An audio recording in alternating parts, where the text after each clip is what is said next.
Check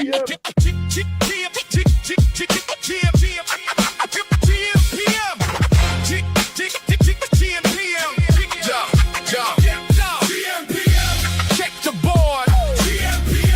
Run the score. Hear this crowd roar. Polymarket won't resolve for how many more hours?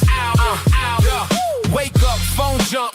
Whole day lit, Bitcoin chart green and it fake out flip. Cow she got smoke, Polymarket got flames. MGM is sweating when the smart money came. Tip off, puck drop, first pitch heat. New clay court king just crowned the 3 seed. Parlay alive with the leg on the line. One bad tweet, got the market doing time. Everybody got tapes, we got receipts. Everybody got locks, we got the keys. Numbers don't sleep, lines don't lie. If the odds start talking, you gon' know why. Check the board. Run the score. Hear this crowd roar. Polymarket won't resolve for how many more hours? They got the spark. Coma cut noise. Bread break bread with the sharpest boys. Feature guest weekly. New heat lands. Bread pulled up. Almanac had glands. Bucket got buckets when the shots get poured. Stitch got threads when the takes get scored. Add space? Nah, that's tools in the kit. Stacking up signal, then stitching up fit. Politics jumping, crypto got mood. Mention markets moving off somebody's fuel. Trump says one thing, timeline gets loud. Iran headline got oil in the crowd. From courtside seats to ticker tape parades. We don't chase news, we catch the shape. Game got pressure, market got nerve. Price tells the story before the curve. Who got NBA? gmPM. Who got NHL? gmPM. Who got MLB? gmPM. Who got NFL? gmPM. Crypto? gmPM. Politics? gmPM. Parlays? Receipts? gmPM. Check the board. gmPM. Run the score. gmPM. Crowd loud, odds louder. gmPM. Markets move by the hour. gmPM. Stats in the morning. gmPM. Chaos by noon. gmPM. If it moves, we move. gmPM. You know the tune. Sports markets headlines. Receipts. Dave Comer brag. gmPM.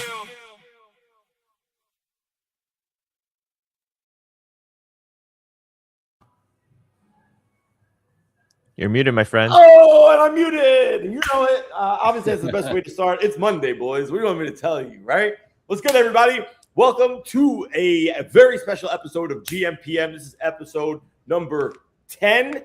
We started reworking a little bit of the formats. We got a couple of things cooking. We got a special guest with us here today that we're going to get to in a couple. But there is a lot for us to cover today. We're going to cover some news stories. There's some Polymarket news, Kalshi IPO news. You guys are going to get the demo of probably like the most boss sports trading platform out there. So let's get active in the chat, but let me say what's up to the boys. First, Fred, what's good? Yo, yeah, crazy weekend. It was really fun. Huge number of like the games were just like up and down, like a lot of draws, a lot of well, I'm talking about footy, soccer, whatever you want to call it. But World Cup, yeah, it was a chaotic weekend, but it was really fun to watch overall. Yeah, a lot of good stuff. We could definitely talk about all the games for sure. Oh, show, man. Honestly, like just quick little teaser. When I was watching the Cabo Verde game against Uruguay, I was like, yo, that was probably one of the best games. We'll get to it, but that was probably one of the best, even though it ended in a draw, probably one of the best games that I've watched this entire tournament. 100, hands down, the most exciting shit ever. Because you want to root for these guys, and you're like, let's fucking go for Zinho. You know what I mean? Brad, what's up? And then I'm going to say what's up to Ronit. GM gang, not too bad. Yeah, exciting weekend of World Cup games. We had the U.S. Open, dude. Congrats, Wyndham Clark, I guess.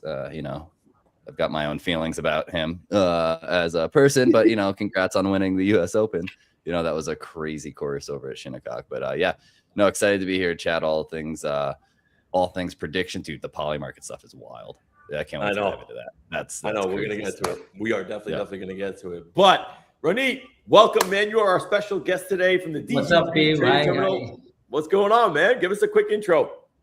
Yeah, man, absolutely excited to be here. Thank you so much for having me. It's Kuma, Brad, and Dave. Yeah, at office, it's the World Cup fever. As we in this part of the world we call it football, soccer, and yeah, excited to be here.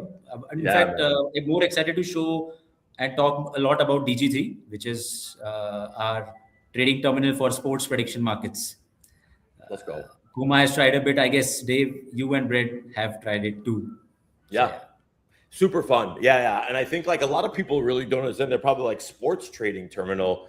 Think like if whether you're crypto DJ and you're an equities trader, like you have to have some sort of a setup. And what we're going to do in the second half of this show is we're going to show you guys how actually trading sports is not as like if you're still trading just on the Polymarket UI, this is your edge, right? Like we want to be able to show you like how you can genuinely utilize these tools if you're genuinely trading on a daily basis, how you can utilize the DG3 trading terminal. Because Coma and I just started testing it out.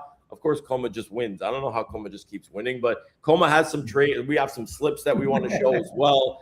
But yeah, where do we want to start, boys? Should we start? Let's start the news and then we'll go World Cup and then World Cup into DG3. I think will be perfect for us. But I saw this morning Polymarket. Listen to this crazy story from I saw it on the Coin Bureau account. But Polymarket paid creators to stage $1.9 million in fake bets. A Wall Street Journal investigation reviewed 1,105 videos posted by Polymarket creators and found that none of the bets were real, which is crazy. Creators were filming trades on fake copies of the Polymarket website and getting paid $2,000 to $3,000 a month to post them. The same bets they showed as wins would have actually lost over $166,000. Polymarket says it will now audit its promotional content. For being on-chain, verifiability, and all this shit, how is this even a story? Like, Polymarket being able to do this, I don't know, man. But Coma, when you read this, what was your initial thought? Because this genuinely doesn't make sense to me. I mean, sure, I think Polymarket is doing it about Polymarket is one thing, but we live in crypto, and I feel like LARPing and faking views and faking being a KOL. Like I think one thing that InfoFi and Kaido kind of revealed is that everyone is just like botting their accounts, or they're just coming up with some way to make themselves look better. And I'm not surprised, like if it's being done on Polymarket or if it's being done on Kalshi.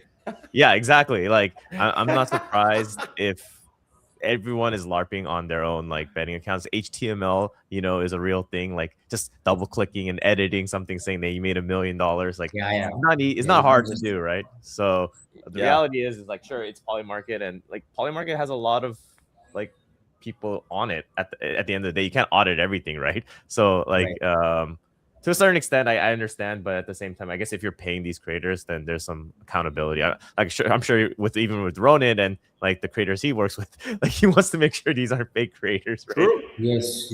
Yeah. So the onboarding eligibility process in itself takes a lot of parameters into account. And actually, I echo my thoughts over here with what Kuma said, right? Actually, Polymarket grew very fast. So when a company grows in that explosive way, right, the internal processes are not always up to the mark. So it's like that analogy in a lot of books, right? In startups, they talk about that you fall down off a cliff with the different parts of a plane, and by the time you hit the bottom, you have to build the plane that can fly, right? So if you think of it from that angle, I would have some sympathy with Polymarket guys. I think they'll do right. But like Kuma said, right, you can just go to inspect element and edit the amount and then post it as your screenshot of the trade. So hard to believe really what happened, I mean, listen, I think the investigation will come out. It's a good point, right? Like every new company, Brett, when we really talk about this, right? Like it's not crime per se, as we would normally classify it in crypto, but every new, like you have to start, like you need an edge somewhere, right? Like, it's like, what are we going to do? It's like, we don't know how to get these creators on board. Fuck it. Let them post fake slips. I'm not so mad about it, but yeah. How many times have we told, in different groups and different chats, like, hey, don't just trust screenshots. You know what I mean? It's kind of like, or it's like when the people post the P&L screenshot, but they have like the ticker blurred out, you know, it's like, what's the next one to do this? You know, it's that type of stuff. And so I'm not surprised necessarily, you know, again, like Coma said, I mean, I think it's something that Kalshi and Polymarket are probably both guilty of doing here. You know, it's just, where does it land on deceptive, you know, practices versus effective marketing? You know, it's a weird thing there. I think people are going to forget. Like this is the story for today and this morning. By tomorrow, I think it's going to be over, right? Like we have such short memory spans when it comes to this shit. You know what I mean? And it's just like, who cares? Okay, cool. Like Polymarket paid a couple of people. Like, all right, they spent I don't know how much. I think I saw the story where the guy was paying them from like his like one of the founders or like the guy that was in charge was like paying them from a personal PayPal account. I was reading also. There's just so much stuff. I don't know. Like this is today's like cool story, like funny story. Come tomorrow, I think everyone's going to forget about this and be like, all right, cool, business as usual. That's it. Because when you're doing as much volume as these guys are actually doing, I think the latest stat that I saw from this past, it was a record week. I think it was almost like $11 billion in weekly volume, right? Like something like that, Ronit. Like that's crazy. So when you're at the start of the year before the World Cup, right? They were estimating the total prediction market trading volume to be somewhere around 280, 300 billion. But they did not anticipate the volume that will come from FIFA. I think that estimate has jumped up a bit, not a bit actually, 20-25% to probably $400 billion of total prediction market volume. Right? Wow. So FIFA has been a major booster. It's been a game. I mean, there's literally nothing like FIFA. I mean, every post that I'm seeing, even on the marketing side, right? Like guys that are running creator platforms are like FIFA, it's once every 4 years, right? And I think like I've been screaming this from the rooftops where like this literally, like you think like the Super Bowl for the United States, like here in America is like a big deal. This dwarfs everything, right? Like this is, I mean, it's not even close from the views that people are getting, right? Like on different like creator platforms to like how much actual just attention this is driving. It's crazy because it's literally like it's the whole world. And that also comes out with money. Yeah. And trading. Absolutely. They have to give you a bit more context on that, right? If you look at the Dune dashboard, right? In May, the total notional volume for May was $31 billion, notional volume. And June by 21st, 22nd has already crossed that. And we are already at $32 billion, right? So that push and jump from FIFA has definitely kicked in. Yeah. It's crazy. Crazy. And this is now still going because we're just now finishing up. Like I think almost all teams have played their 2 games. Group winners are now decided. And now like third place teams are coming. So there's still way more soccer to play, right? Like when we go to the knockout, more football to play. When we go to the knockout rounds, there's a lot. Like I think when's the final here in MetLife Stadium? I think it's July 13th. So there's still another 3-4 full like weeks of this going on now. So I think these numbers are just going to keep going up. Yeah. Crazy. I mean, stuff. And you're already seeing the impact. From a non prediction market point of view, like these goalies are going from like 20,000 followers to like a couple million. Know that soccer is like global. Football is global. Like it is global. It's money, Dave. This is why FIFA has so much power.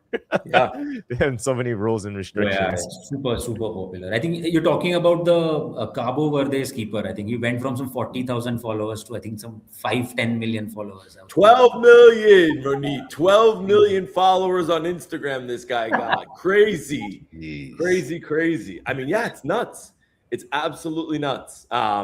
It's so crazy. But like watching some of the games, it's been. I don't want to jump too far ahead, but we'll get to the games in a few. But other news, another quick story. How do we feel about Kalshi IPO? We were talking about this like pre-show, right? Like before we went live, and I was saying, I would have thought obviously like there's obviously talks like Kalshi's now talking to all these different investment banks, right? I would have thought that Polymarket, given their like initial, like the main investor was ICE, right? Like the Intercontinental Exchange, which is the parent of the New York Stock Exchange. I would have thought Polymarket would have been kind of first to this whole thing. And now you kind of have to see like, wait, is this whole Polymarket, did Kalshi put out this story on Polymarket because everyone saw the whole Fox News kind of like let's kind of see if we could piece this story together. And is it a Polymarket hit piece by Kalshi? I would have thought that Polymarket goes to IPO first, but here we are. Kalshi's literally talking to all these different investment banks. Ranit, what do you think about the like upcoming potential like Kalshi IPO? And do you think it's going to be something that, it's probably going to outperform? I mean, we had SpaceX, but $22 billion valuation. How are you feeling about a Kalshi IPO? I won't compare it to SpaceX IPO. Not close. Definitely not close. But see, as a builder and as a founder in this space, I would look at it as a very positive news. Honestly speaking, what an IPO does is it first brings a private company out there public, right? So it brings in capital.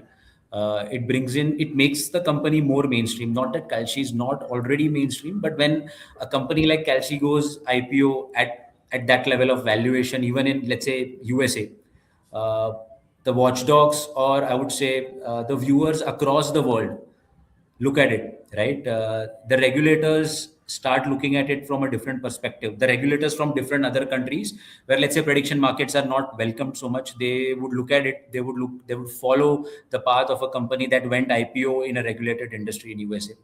So I welcome that news, definitely. As a terminal, we are honestly speaking super neutral ideologically towards venue.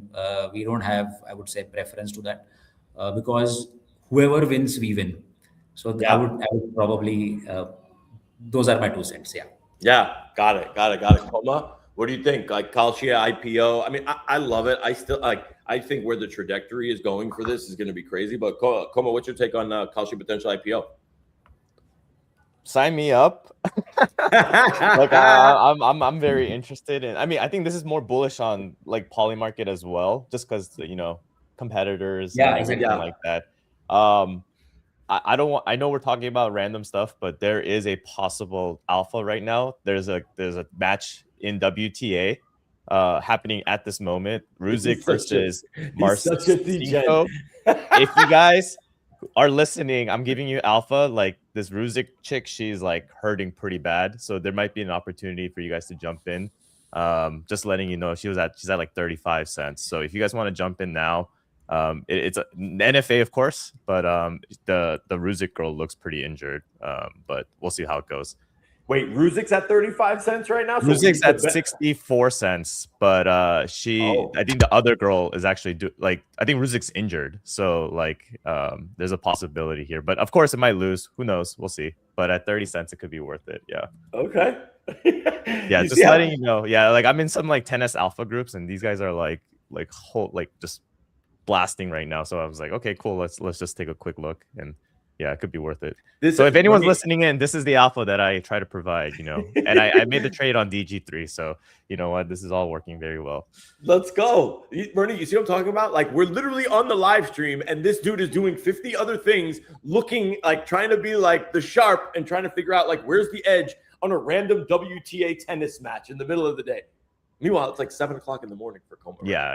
But I mean, I may be wrong though, because this other girl is just not very good. That's the problem. So even if apparently an injured Ruzik could still win against I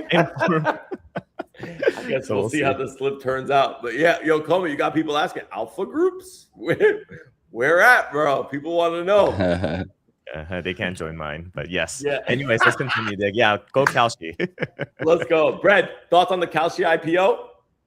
Yeah, man. I mean, it's let's see what happens first, right? Will they do it first, or will like Polymarket?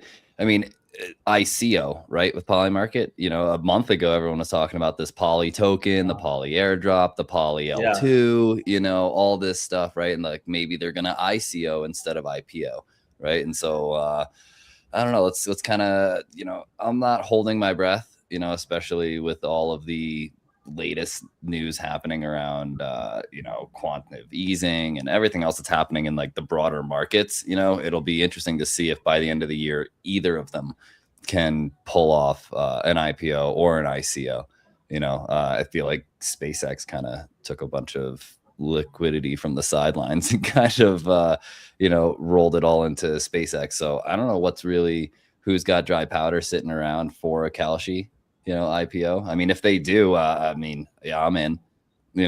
But this is the beauty about IPOs, right? Where kind of what Ronit was saying is you open yourself up now. And look, coming from the equities world, right? Like I spent a lot of time I spent 13 years on a trading desk. So like understanding this, like this entire arena, like you open yourself up to all these monster funds, right? Like nobody can, like Fidelity can't invest, like nobody could put their retirement money into a prediction market platform until now you have IPO and you put yourself on this stage. So you open yourself up, and I don't know. I think it's just the beginning for prediction markets. Obviously, like we're here at the kind of at the forefront, like we're talking to builders like Ronit and so on. But like you guys see like the outreach just that we have of people that are building out here, so many different things like for prediction markets. I don't know. And now you're going to start seeing it weaved in now on your Fox News and your CNBCs, and you're going to see the scrolling tickers like we normally see on ESPN. We're now going to start seeing that for like general news. So I think it's going to be a monster thing. Like I'm bullish on Kalshi and Polymarket IPOs, like whenever they do happen. And Brad, by the way, I don't think I've said this from day one. I think they'd be crazy to do Poly token. Like I get it, yes. But Poly token to me didn't make sense initially. IPO first, and then they can have that conversation, in my opinion. But I guess yeah, I agree. I don't think well, I mean, again, it's kind of went radio silent from them and their whole team, right? I mean, it was like this huge thing. Everyone was pumping about all these airdrop checkers. It seemed like every day somebody was launching a new, like, are you eligible for this airdrop and blah blah blah, and like nothing, dude, in weeks now. You know, so yeah, I don't know. Well, not holding my breath. Did we get any news from the official channel? Nothing, bro. Nothing. They released their new they hired like a new like head of their development team, and we literally like their new CLI, whatever. I don't know the tech jargon, but from there, like we heard nothing, bro. Like literally, I have not heard a peep about anything Poly token or Poly chain. Have you read in the last, I'd say 3 to 4 weeks, easy? No, dude. And it was like, you know, they were well, it's kind of like, you know, they had these leaked screenshots, right? Yeah. I mean, which now with the latest news on Polymarket, like those were probably just fake. You know what I mean? Considering like half their screenshotted marketing was fake. So, yeah. I mean, do you think the transition? I mean, what was the reason for the PUSD versus like, you know, like so because like I remember this issue when we were doing it with Tater Trader is like when you had to move stuff over, like when you were trading. You were using USD on, it was USD.E on Polymarket. It was a different USDC or USDC.E, sorry. And I think the PUSD was kind of like almost like this unifying thing where whether you had regular USDC on Polymarket or USDC.E, it was all it was like PU, like Polymarket USD. So I don't know if it was the .E of the naming convention or what, but it was a pain in the ass, bro. Like it was literally a pain in the ass because it was like, wait, I got to convert. I have USDC on Polygon. Now I have to convert it to something else. So yeah, it was just, it was the wrapped, you know, because like USDC-E was once Polygon went proof of stake from proof of work. They had to change contracts for USDC. So they started wrapping it. So USDC-E is the staked Polygon version of USDC. And I think ultimately just to make things easier, they just created their own wrapping contract. And funny thing is on the back end, when you claim your winnings from Polymarket, right? For anybody that's not clicking buttons on the website, they know that you're getting USDCE anyway when you redeem your winnings, you know, and then you have to wrap it to PUSD before then go ahead and placing more predictions. So their back end is kind of a nightmare right now. Yeah. Has the experience, last question, Brad, has the experience gotten any better? Because I know that it was all like, I remember just seeing Coma like in some of the groups being like, you couldn't see open orders sometimes. And I think this is going to segue into what we're going to talk about with Ronit in the trading terminal. But there were times when like you guys couldn't see like your open orders. Coma, have they fixed that? Brad, have you seen like any of this being fixed since they brought on this new like head developer or whatever? No, more problems. No, not really. Have been created than problems solved. You know, I mean, ghost fills, open orders pending. I mean, I still have on one of my agents a baseball prediction that was a rain delay. That they played that game. They made up for the rain delay. But they never resolved the market. The market is still just open. You know, so crazy. Let me ask, Bernie, obviously, like, you're building on Polymarket, right? Like, so have you seen some of like the issues that these guys are describing where it's like ghost fills, open, like you don't see some of your open orders using the Polymarket API? I'm assuming those problems then become your problems. Aren't like, is that the case? Have you seen any of that? Like, have you had any of those issues? Yes and no. So the way I'd probably answer that question is that largely for us, the terminal was a function of users not being able to, pro traders not being able to get the intelligence required to place trades. But if I talk about ghost fills, right, Dave, and I would rather say that with crypto, right? So, for example, I traded WTI crude oil prop desks. If you understand the concept of spoofing, right? Let's say there's an order book, and there are large market makers, right, who are placing orders, right, on both sides. Spoofing is a crime in traditional world. So if I do spoofing, which means I place a big limit order on both sides, and then when the price is about to hit my limit order, I remove that. Right? That's basically spoofing. It's basically a crime. It's a financial crime, and you can get there's high amount of penalty, probably jail time. That concept is super naturalized in the crypto world. Like, there's no point. You can literally spoof. There's no method of a ceiling or basically a floor, because what you see, let's say you see there are $200 orders and then you see a $1 million order. You can't even rely on that price number, that because that person can just remove that order when the price goes down. Yeah. Right. It's just very normal generally across the whole industry. So when you say, so I just see that replicated into Polymarket. Should I blame Polymarket? I don't know.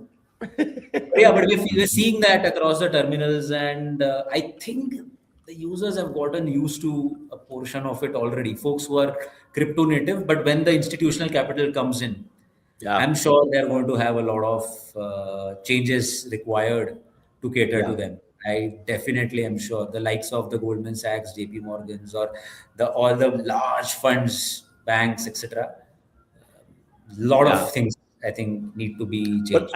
But I think that's going to be good, right? Because like if I look at this from like I remember sitting on the OTC equity market making side, right? And we could put whatever bids and offers we want, because as a market maker, your job is to provide liquidity where it doesn't exist, right? But now you see big player, like when I read like who are the big market makers in prediction markets now, you have a select few that have been doing it for a while. I saw Susquehanna, who lost like 24 million on like the Knicks one day, whatever. But the more that these big giants now come in, and in relation to obviously the IPOs, it's going to start getting more institutional adoption. The more these bigger guys come in, the better it's going to be, the better prices that us as the retail users are going to be able to receive, right? Like, this is where I think it's very different than crypto. Yeah. I definitely completely agree with you. Yeah, 100%. All right, cool, boys. Let's jump into some World Cup games, and then we'll jump into the terminal. All right, let's give a quick. I know the last show that we aired was obviously Wednesday of last week, so that's literally like a lifetime. But some of the maybe the standouts. Brazil obviously bounced back against, thankfully, Haiti 3-0. Paraguay monster upset against Turkey 1-0. Japan came out dominant against Tunisia 4-0. Spain, Saudi Arabia, another blank 4-0. Like we were talking about earlier, Uruguay, Cape Verde was 2-2. What are you guys thinking of the game so far? I mean, they've been super, super, super exciting.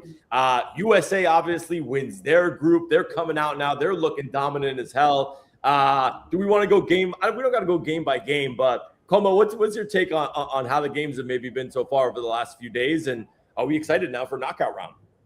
Dude, I lost so much money on Brazil. Like, I had the over 3.5, and they scored 3 goals in the first half. And then, like, of course, like, I didn't cash out because, you know, like, it was like at 90 something cents, or it was at 90 cents, and I was like, it's Brazil and it's Haiti. Haiti has to like it, because if Haiti loses, then they're eliminated. So like you would think they would be more, but like. Yeah, so I just lost, and then some guy, and then next thing you know, I see on X like some guy put $2 million or $1 million on under 3.5 Brazil, and he won. And I'm just like, what is life? Like, how is this even fair? That some guy made the completely wrong decision and somehow he still ended up winning. And then made me question, is this actually rigged?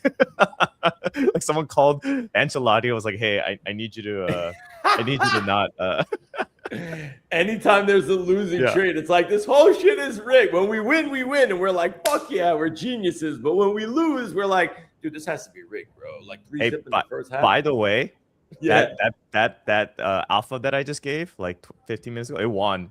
My entry price was 32 cents, by the way. So hey, let me tell you, I just made like $700. Can't complain, Like, let's go. All right. Go. I love it. It's good to be part of Alpha Group, so I'm just saying. That's some sharp behavior. That's right. There's some sharp behavior. And I traded on DG3, so nice.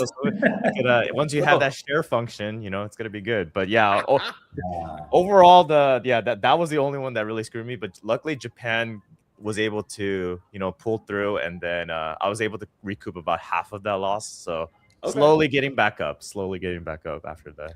And our product guy is probably listening over there. Yeah, the share option will go live, I think, in a day or two. Yeah. Yeah. Bro, no, of course. I mean, it was just one of those things. I was like, this should be pretty obvious to have in my mind because I would love to just show my referral link. Yeah, bro. The flexes are serious, bro. That's what gets the engagement, right? Like if you're looking to get your brand and your name across the timeline, and I say this to Como all the time. When when we had the show a couple of weeks ago, when you made that $7,500 in like 3 minutes, right? Posting those slips on the timeline, that's what gets people want to see. Like it's either you win big, you lose big. Either way, they love seeing the slip. So yeah, good stuff, bro. I like it.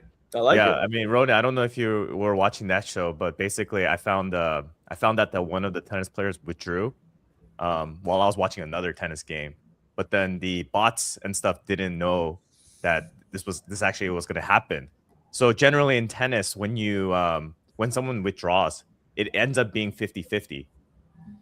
So there was a gap where the favorite withdrew and he was at 70 cents and the other guy was at 30 something cents. Right. So I just full sent like almost like $19,000 into the underdog at 35 cents. Right. The guy withdrew and then he evened out at 50-50. So I made like that 40% that delta between the 30 to 50. Yeah, those rules are a little different with Polymarket and prediction That's market. Polymarket. Right. But if you go to some traditional sports books, right, they have these rules based on which set are you in, right? If the match is forfeited before the first set, it's probably rollback, right? All folks get their money back. But after first set, I think it's whoever is ahead or something like that, or probably whoever stays back. If you withdraw, generally they just cancel the bet. But like in Polymarket, because you're playing the other side, against the other side, there has to be some conclusion. So it's a very interesting glitch I found, but I tried to replicate it, but it's so hard. Like there's some very, very rich people that have access to these like information first. And there's just no way to get it. So it was one of those 1 in a million situations where I was able to spot it, and then I absolutely right. So in fact, we have one trader who basically is like an expert in esports, CS2, and that trader just knows the rules better than Polymarket. So he just keeps an eye on what's literally happening, and whenever he sees that gap or that glitch, or I don't know if I should call it a glitch, he basically makes a trade and makes money. He just makes money on the resolution rules. Yeah. Right? And makes about $100,000, $500,000 a day, of course. That's insane. What? God damn.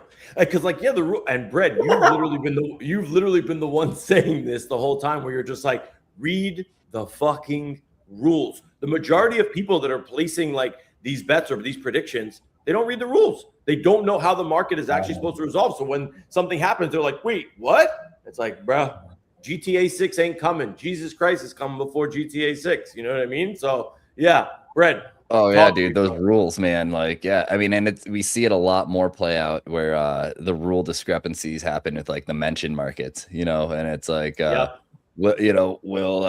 will Trump say, whatever, and ultimately it's like, oh yeah, but like he used it as an adjective instead of a noun, and so that because of that doesn't count, and it's like, well, and then everybody gets up in arms and whatnot. It's like, oh no, it says it right there in the rules, man, clear as day, you know, that it has to be in this context, or it has to be followed by this word, or if it's hyphenated, it doesn't count. You know, it's all of those types of things. And I mean, it's no different than in any of the sports markets too, you know? So, I mean, yeah, huge proponent for reading the rules, you know. This isn't rocket surgery, you know what I mean? But it's with the World Cup games, dude, I'm excited for today. I'm excited for the Argentina Austria game. That's going to be, I think, a killer game. And I've been saying since the beginning, I think, you know, Argentina is one of my top picks to win. Yeah, to win the whole thing. Yeah. Messi looked good, bro. Messi looked good in the opener. I'll tell you, with a hat trick, it looked really good. All right, so let's make picks before we go into the DG3 terminal. Why don't we make picks on the DG3 terminal? Let's go. Wouldn't that make more sense? Yeah. Yeah. Let's do it. Let's do it here. I'm also going to share the link for everybody in the chat, and we're going to clip this up, obviously, for DG3, so you guys can obviously go sign up. But Ronit, if you want to share your screen, I'll bring it up on here so that we can obviously screen share and demo the platform live. Yep. So and you want to do it? Would you like Koma to do it? I can. Oh yeah, Koma, do you want to share your screen maybe, or like either way? Like I'm okay Dave, share yours actually if you can. Are you logged in? I'm gonna have to turn on my VPN. But honestly, like Ronit, if you want to do it so that you can kind of walk us through kind of step by step, and then we can maybe place the bets a little, maybe at the end. I can log into mine, and then we can we can do it from there. Can you see? Yeah, we see it. Ronit, so give us like the simple explanation, right? Because like I want people. Sometimes we have beginners. I know this is also for pro traders, but explain the DG3 terminal to, let's say, a complete beginner that might be watching this, and exactly what it is. Right. So we are basically a professional grade trading terminal for prediction markets. Simple. We want to be the Bloomberg terminal for sports predictions. Our ideal customer profile, I would say, are semi-pros and pros. So, for example, so if you look at Polymarket and Kalshi today, the way they grew, the platform is somewhere in the middle. It's not on the left catering to, let's say, the casuals who are essentially used to the right swiping or left swiping on yes and no's. And it's neither on the right, where semi-pros or pros would like to basically get access to data, know if there are inefficiencies in the trade, maybe chat with an agent to sort of round off their conviction on a particular thesis, and then place a trade, and eventually also automate it for a long-term strategy, right? And a lot of these terminals builders started building on top of Polymarket and Kalshi eventually in the last 1.5 years, right? So we as traders, me and Sharan, we are the co-founders here. We as traders saw this gap, and we wanted to offer a product that made sense for semi-pros and pros to trade prediction markets largely. And we are starting with sports because we've been into sports for a while. Got it. Yeah. Love it. Okay, so what is the difference then for some like a normal user that maybe is trading on, let's say, Polymarket, like using like the existing framework to what, let's say, DG3 kind of provides? Right. So when a user signs up for the first time, right, we take into consideration their preferences in sports. So you can choose a league, let's say NBA in basketball, La Liga, EPL, World Cup in FIFA, etc. Yeah. So based on their interests, we essentially show them the markets that they'd like to trade on, and markets that has an edge. Right. So let's say a user lands on the terminal, goes through the onboarding process, lands on the terminal, and wants to basically search for a game. What game would you like to place a trade on? Got it. Just take an example. Yeah, let's go to let's click on like soccer. Like let's do one of the FIFA games. Yeah, let's do that. Okay, so let's go with Argentina. Right. Perfect. So we have it's in about it's about an hour, 2 hours, right? Yep. Perfect. Right. So I don't know. Let's go ahead with what Kuma wants to trade on. What do you think, Kuma? What should we do on money line? Argentina money line seems to be the smartest play here. It actually already jumped up a bit. I don't know if you look at the 6 or 7 hour chart, like it like went from 64 cents to 69. So a lot of money is going into Argentina. There could be some value on the over, but it just depends on what you want to do. I think Argentina's safer, and then like I would consider doing the over as well. Yeah, makes sense. Makes sense, right? So what you see over here on the left side is basically the pricing, and then you have all these games over here. So under game line, you have money line, total, team wise totals. Then you have both teams to score. And by the way, we have an edge. If someone does not believe that Austria is going to score, right now we have offered a logic where we are comparing the price of Polymarket's book to the sharpest books out there, and the price on Polymarket right now is in fact better. So what it means is the sharps of the sharps out there in the market outside of Polymarket are pricing this actually higher, which means you're getting a better price on DG3, right? So let's say you want to place a trade over here, I don't know, a $10 trade. Now because other players feel that both teams to score, no price is plus 4.14, which means it's 58 cents roughly. So which means if you take this trade over here, you will win more. And that's exactly what we want to essentially find, right? Got it. So I'm placing a $10 trade right now just to show you.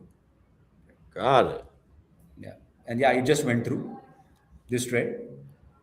Love it. So typically when a trader takes a trade, there are 80% of standard things, right? So one of it is, let's say, the book. So the trader will look at what is the depth of the book at different price. They may also look at, let's say, what is the sharp movement over here? What sort of value or closing line value are sharps placing a trade on, and what outcomes are they placing a trade on? And real quick, Renee, how do you classify a sharp, right? Because like I was looking at this too when I was setting up like my terminal. How do you classify how do I know, is Coma a sharp, and is he showing up as just kind of like, oh, like this is just his wallet address? Yeah, give us a little insight there. Right. So we are looking at few parameters. I won't be able to give you the exact logic, but largely we are looking at, let's say, volume. Okay. We are looking at win rate. We are looking at the pricing at which these traders are basically taking a trade. A sharp behavior is very different from, let's say, a casual behavior. A casual behavior is basically like, hey, Argentina is my favorite team. I'll take a punt on Argentina to win. Right. Or let me make it more difficult. France versus Portugal. France has higher odds to win. Lower odds. France is the favorite to win. Then you will select that France. But a sharp will probably talk like Coma, right? He'll say, he'll study a bit, he'll look at the price that you are getting in this particular terminal versus other books out there. And then we'll know exactly that at 5:30 p.m. so and so time, the markets open or the markets fluctuate a bit. So this is the time that I would like to place a trade on, right? Because they are not taking a punt on which particular team necessarily wins always. They are taking a punt on the price movement. So you enter the trade at the price that you feel you're comfortable with. And then if you're right in terms of the market movement, by the time the match starts, which we call the closing line value, a lot of folks have already traded on the same side of the event, and the price for you has gone up. So you can just simply sell it. So you buy it at, let's say, 59, and then you sell it at 80, 85, 90. You don't even have to go for the match to start. So that also is a sharp behavior. Right, so we evaluate a few things and we basically arrive at it. Got it. Coma, we might have to revoke your sharp card or your sharp status after your Brazil non-sell at 90 cents, bro. 3-0. I get why you thought 3.5, but do you think that maybe you were a little greedy, bro, or what? No, I mean, I've had moments where I've sold too early. I truly believe like cashing out in certain situations makes sense, but you're also leaving a lot of money off the table, like so much money off the table. And I understand people's strategy. Like I know some people's strategy, they're like, oh, I'm going to make this tennis bet. If they win the first set, I'm going to cash out at 20%. And that's great. And I think that's smart too in some ways, but you also, that doesn't always happen, right? What if they lose the first set and then, end up losing the match? You lose 100%. You lose 100% value of that bet. Yeah. While some people, and then what if they end up actually winning, right? Like I did Justin Gaethje, and I could have cashed that out. Yeah. But I won 5-1, like officially. Yeah. But I could have left like 10-20% off the table. It really depends on your strategy. Like I just tend to stick with what I have and I commit to it. And then like even the Japan thing, like when they scored the first goal, I could have cashed out at like 75, 80 cents, even though I got in at 50. But I was like, there's like 90, there's still like 85 minutes left to go. There's no way I'm cashing this out and not getting full value. I had the over 1.5 goals. So like, I think it's just you got to stick with your like strategy one way or another. There are moments I did cash out and I made the smart decision, but it's hindsight is 2020. I did lose a lot. Don't get it twisted, but it is what it is. You live and learn. I think it makes more sense on the markets that have like a ton of volatility. You know what I mean? It's like when you see like, I mean, like that tennis bet, I mean, like that Coma mentioned at the beginning of the show, right? I got in at I think it was like 40 cents. As soon as it hit 60, I sold. Profit's profit. You know what I mean? I mean, like, if I had held it, clearly I would have won. And it's kind of like, damn, I should trust Coma but in more trading, often, you can't look at, right? In trading, like that's rule numero uno, right? Like when you sit down as a trader, right? Like the first rule is like, do not bring the baggage from the last trade into this one. And the second rule is nobody ever went broke taking profit. So if that's like Coma said, if that's your strategy, cool. You take your money. Where's the next trade? Because there will always be another trade. Always. But people they forget that a lot of times. Yeah. I think people underestimate their own value in analysis sometimes. Yeah. Where it's like you made the analysis, there's a reason why you made this call, whether it's like you put money on this underdog or whatever, and then you're already giving up like 30-40% of value because you want to take this profit, which sure, like I respect it, but then there's so many times where your analysis is wrong and you lose 100% of the value. So now you have to almost make double the effort to make up for that one loss, right? So I think that's just like my mentality. Like unless the cash out again at 90 cents, maybe I should have done it in hindsight, but like that 10% is still like pretty valuable to me in my perspective. When you have a whole half to go, I wish there were like stop losses in Polymarket and Kalshi, because physically sometimes I have a hard time just selling, but if I just already put like a stop loss, then it already happens. Bro, like, I'll sell at 80. That's actually right. So in our next sprint we are going to go live with stop losses,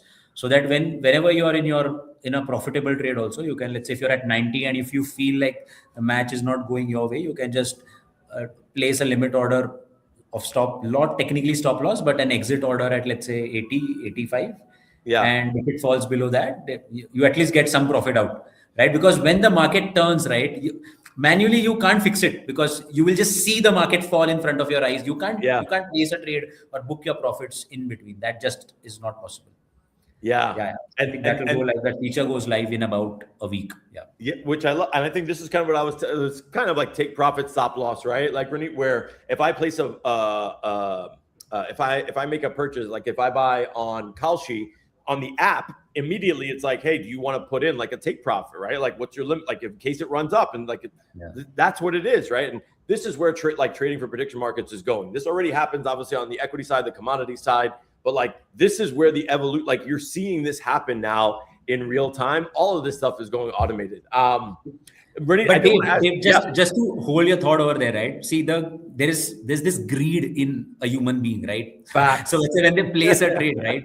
Nobody wants to book a profit at 80, 85. Everybody wants 100, right? Nobody wants at 85. The problem is that when you're at 90, 95, and then when it goes down the other way, right? That's the moment when you want that profit to be booked, right? Just like a safeguard and a guardrail.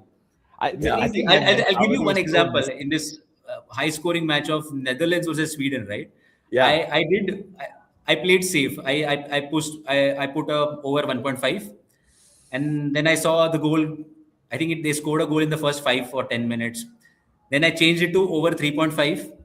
Again, I made money. Again, I changed it to over 5.5. I was doing all of that inside the match, right? And I was making money. But here's that greed that comes into eventually. the picture, right? And then I placed a trade at over 6.5, right? And it did not cross that, and I just lost that money over there so much. Oh man, I tell you, Ronan, I had the same issue with Morocco versus Brazil. No, Morocco versus who did they play right after? Oh my God. Not the U.S.A. Oh my God. Who did Scotland? They Scotland, scored in like the second minute, and I was like, all right, over ladder, let's go. Over 2.5. And then ended up 1-0. They scored in the second minute. So yeah, it's great. Yeah, there's the greed factor, boys. Sometimes you gotta know when to just book your profits, walk away, on to the next one, you know? Bernie went from over 1.5 to over fucking 6.5, bro. Like, come on, man. Where are we going? Bernie, I did want to ask you, because like as I'm seeing like the way the terminal is set up here, right? Like I'm looking at the trades, and for me as a trader, this was one of the biggest things, is like watching the tape and watching the prints. And I don't think a lot of people do this as well, because there's so much insight to be gained. And just looking at this, right?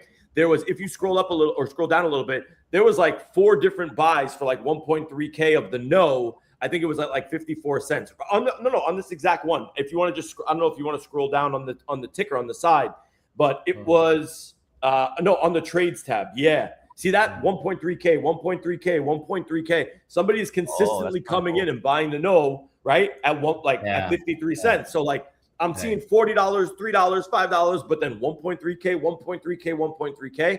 That to me is like, okay, here's another little checkbox where I'm like, where am I going with my trade? And like that's another like Como was saying, if you wherever your strategy is, that to me, that's part of my strategy. Is I love watching the tape and who's buying what where. Right. And you can in fact filter it also based on if you want to look at the buy volume, sell volume, last 1 hour, last 24 hours, right? So typically the idea was largely that 80% of traders have standard process to look at forming a conviction. So this panel is about forming a conviction on, you look at the depth of the book, you look at the sharp behavior, and then you look at the trades, which includes, like we just spoke about, right? That somebody is buying those on Austria. Once that's also done, every trader is obviously unique. So they will have their own open-ended questions, right? And those open-ended questions can be handled by basically a smart sports-based LLM, which is an open-ended chat with basically the agent over here, and then finish that conviction gap that they had in their brain, and then place a trade. Right now we don't have the automate on, but once you will see an automate section here where you can type your strategy in English, and we will convert those English keywords or labels into code. Deploy the code will allow you to backtest it so that it fills exactly the way you would want it to, and then deploy the code basically on prod. Right. So that's where we want to go. Got it. Hey, Ronan, can I ask you a question? I think one of the things that I personally struggled with was like discovery a little bit here, just because when you go on the main page, you kind of almost have to like search things a little bit more like search for specific games or stuff like that.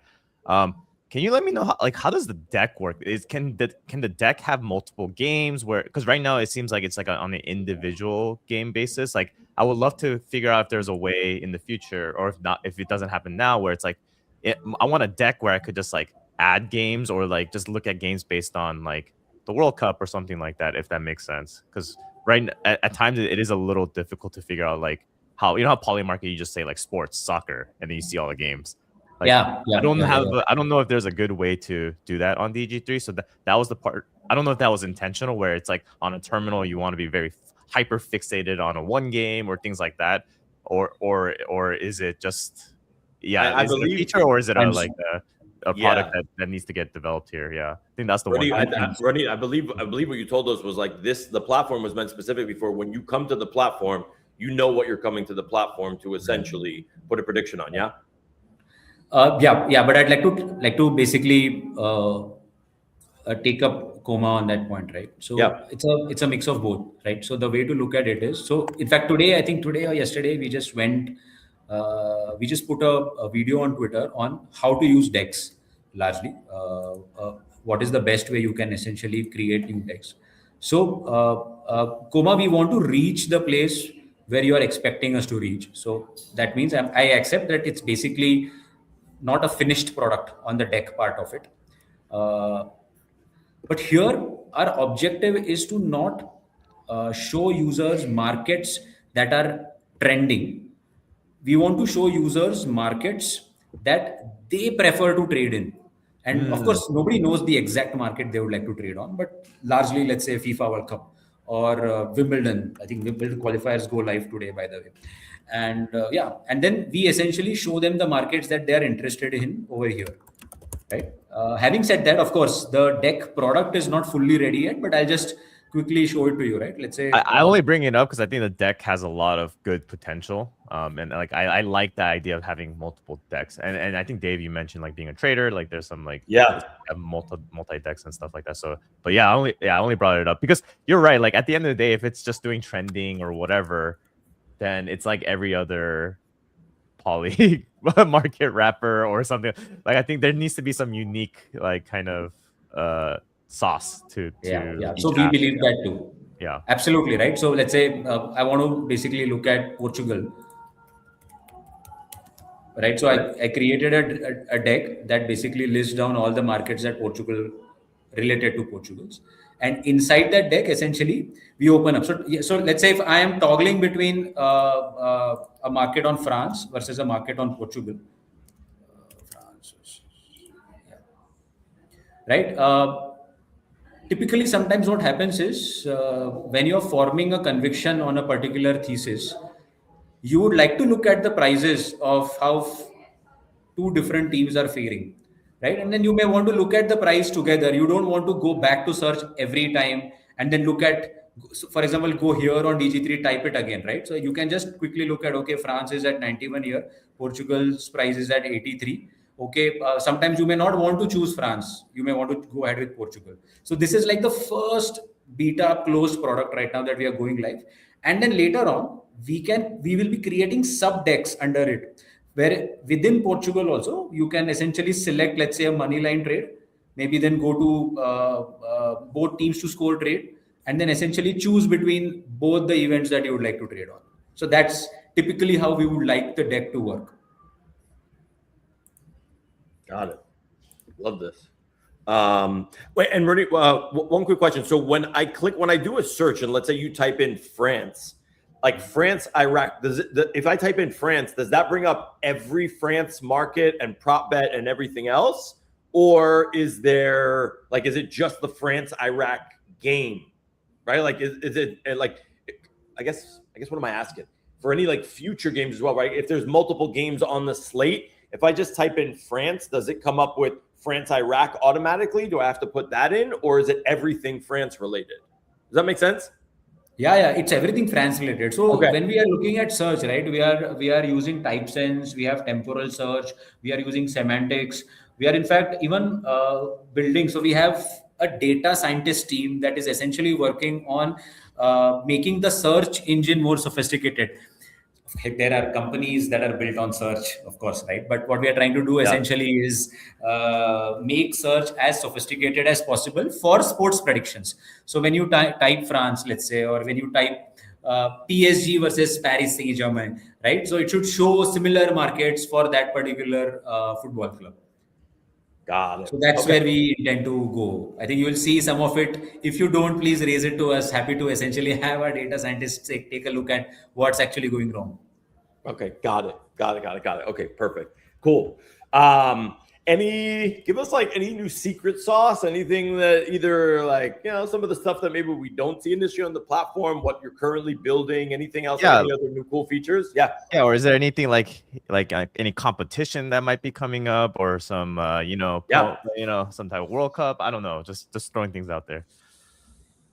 Yeah, so in fact, we have a super solid DG3 rebates program where we have not created a pool sort of, but we have given the opportunity to every trader to earn rewards based on their milestones. So typically a lot of reward systems that we also deployed earlier, or you will see out there in the market right now, are basically a fixed pool size, right? And when the contest is designed in that manner, typically the whales or the top 2-3 ranks take away 90-95% of the whole share, right? With a long tail of traders getting whatever is left. We have redesigned with no upper cap actually. So every trader can, based on their own volume and PNL, achieve a milestone and a reward gets unlocked for them that is based on that volume directly. Right. So there's a capacity for every trader to earn up to $10,000 of rewards individually with the FIFA World Cup. The contest is not specifically for FIFA World Cup. It's for the entirety of DG3 terminal. So you can trade on Wimbledon. There was IE Cologne which got wrapped up in esports yesterday. Of course, FIFA, Wimbledon, and I think WNBA is going on as well, if I'm not wrong. Nice. So yeah. So that's there. From a I think secret sauce perspective, I already actually shared it, which was the automate version and the aggregation. So essentially, what we are going to launch is a smart aggregator, which means that typically if you look at terminals and you open up a market, you will see Polymarket so and so, Kalshi so and so, Predict.fund so and so, and other markets you'll see like that, right?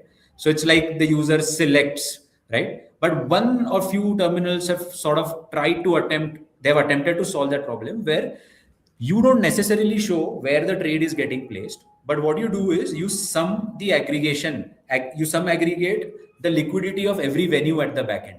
So now, for example, if Polymarket offers the highest liquidity of $10,000 on a particular market, say Germany versus France, Kalshi offers 20,000, and let's say another venue offers 30,000.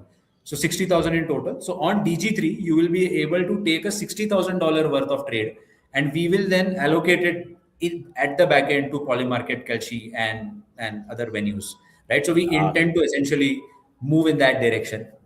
So the secret sauce is not secret anymore. But yeah, it's a very tough problem to solve, honestly, because there are data labeling issues, right? There are problems like you take the user funds, you are unable to successfully place a trade. You are able to successfully place a trade on 2 out of 3 terminals or 3 out of 4 terminals. Now the user feels irritated because you sort of refund that money back to the user, right? And only trades on 3 venues go through. So it's a tough problem to solve. But yeah, what's the fun in solving simple problems? Brett knows all about that. I was just gonna say, Brett, like I remember the headaches that you had where it was like just the naming conventions alone, right? Forget aggregating liquidity, just being able to find the exact same market between Polymarket, Kalshi, and some of the others was a fucking nightmare, yeah, dude. Bro. Mapping home and away, and which abbreviations or which, and then you've got games that end up being postponed, rain delays, double headers. I mean, there is it's a nightmare, doing the aggregation side of things. But anyone who's built it like your bread knows the exact problems, right? Data label is the biggest problem of aggregation. So the way we can maybe attempt to strike it is just pick up one niche. Let's say that niche can be only NBA markets. Nothing else. We don't look at NBA, and within NBA, we just look at, let's say, money line first, right? Which is the simplest of the lot, right? And then we pick up one event, and then essentially we grow. Yeah. Love it. All right, boys. Ready? Anything else that we want to be able to cover? I think we have amazing moments. I can't wait to clip this, obviously, the stream up. But anything else? I just put the URL, obviously, back in there again in the chat. Anything else that you want us to cover? So from a terminal perspective, I think we covered the discovery engine, the intent engine, and the execution engine, right? But as a trader, I'd like to say, don't trade on first team to score markets because I traded. I placed a trade on Germany to win, and of course they won the match, but I lost the bet because I think Ivory scored the first goal. I don't have any sense. Like sometimes, a lot of times, you feel like you have got the sharp behavior. But just one counter attack, and Germany plays so high, right? Their defense line is so high that it's very easy to counter attack Germany. It's a double-edged sword, Ronin, with Germany. Yeah. If it makes you feel better, I had to draw, and like losing in the last 2 minutes of extra time was very painful. So yeah. Well, it's like I was going heavy into the nerfies for a while there, and then ended up losing half my bankroll, and was like, all right, maybe we should just to go back to playing some money line and some totals. Yeah. But Man, if I Coma, could give one alpha per show, like while live on the show, that would be like the biggest way to get people to tune in here, because that was a rush to be able to like find something at bro, it was as low as like 8 cents or 9 cents at one point, and it like I actually bought like $50 more of it. Bro, people tailed you in the chat, bro. Brett tailed you, Dillo tailed you. Yeah, a few people tailed me. Yeah, that was awesome. Let's go. I love that, bro. I love it. Yeah, man. Listen, guys, gmPM, this is where it's at. This is where it's at. You guys obviously want to tap in. And I love, like, look, like, obviously, like, this is probably one of our biggest viewer turnouts so far. And I love that it's coming from, like, the gmPM X account, guys. Like, literally, the majority of these viewers are now coming from the gmPM X account, which I think is absolutely amazing. Ronit, it was amazing having you here. We're obviously avid users and active users of DG3. We're going to be putting out some way more content for this, but I just wanted to say from us to you, like, thank you for obviously joining us and kind of sharing everything that you guys got cooking over there, man. And I hope we're going to see you again. I have a feeling we're going to definitely see you again at some point. Yeah, definitely. Thank you so much for inviting me to your show, Dave, Brett, and Kuma. I just genuinely had fun. Just chatting about football. Yeah, I think that genuinely. That's it. And we're gonna put out some slips too, man. Especially when you guys get that feature up and running next week. You better believe that Coma's gonna be active as hell. And Coma, we want the dubs as well as the L's, bro. All right, we want to see both. No. He's like, nah, only the dubs. I'll share the L's. Don't worry. Let's go. Yeah. Let's go. Appreciate it. Bread, good stuff, my boy. That's all we got. That's all we got for today, guys. Don't forget, tap in every single Monday and Wednesday. We have a full slate coming up in the next few weeks with some amazing projects as well. So, yeah, man, tap in. Don't forget to use the link. Sign up for DG3. And we will see y'all on Wednesday, man. Peace.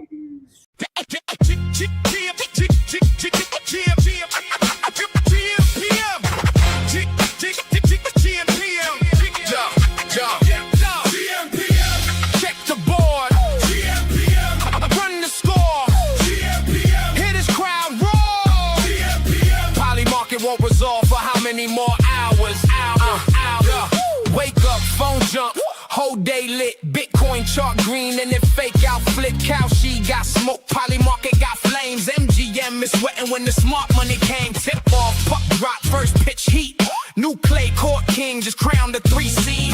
Parlay alive with the leg on the line. One bad tweet got the market doing time. Everybody got tapes, we got receipts. Everybody got locks, we got the keys. Numbers don't sleep, lines don't lie. If the odds start talking, you gon' know why.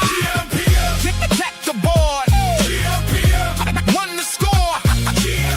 Hit his crowd roar. Polymarket won't resolve for how many more hours?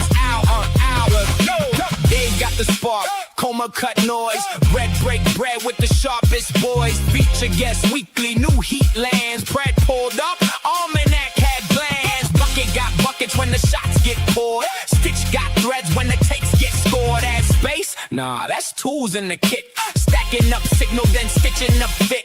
Politics jumping, crypto got mood. Mention markets moving off somebody's fuel. Trump says one thing, timeline gets loud. Iran headline got oil in the crowd. From courtside seats to ticker tape parades. We don't chase news, we catch the shape. Game got pressure, market got nerve. Price tells the story before the curve.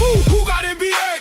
gmPM. Who got NHL? gmPM. Who got MLB? gmPM. Who got NFL? gmPM. Crypto? gmPM. Politics? gmPM. Parlays? Receipts? gmPM. Check the board. gmPM. Run the score. gmPM. Crowd loud, odds louder. gmPM. Markets move by the hour. gmPM. Stats in the morning. gmPM. Chaos by noon. gmPM. If it moves, we move. gmPM. You know the tune.